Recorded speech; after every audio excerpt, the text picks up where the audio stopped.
हमारे चैनल को सब्सक्राइब करें और बेल आइकन दबाएं। 1 2 3 4 एक से बढ़कर एक। AR थिएटर की जानिब से मिसेस खान पेश करती हैं कॉमेडी ड्रामा एक से बढ़कर एक। Arts council of Pakistan open air theatre में 17 फरवरी 2023 को आना ना भूलें। Director international comedian Shakeel Siddiqui, producer Aamir, Rambo and Mrs Khan, assistant director Suhail Ansari, organiser Javed Hussain, drama writer Aamir Rambo, management Arshad Qureshi, chief guest Waseem Ibrahim, Mrs Huma Waseem, doctor Abid Mirza और मोहम्मद लतीफ।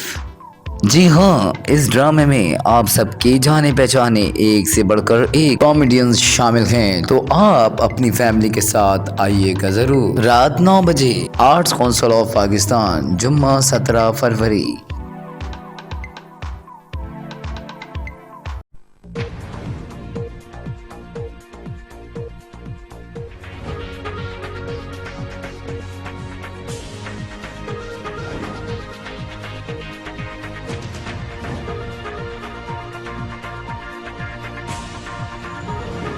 आप देख रहे हैं मिशन न्यूज़, पाकिस्तान की आवाज़।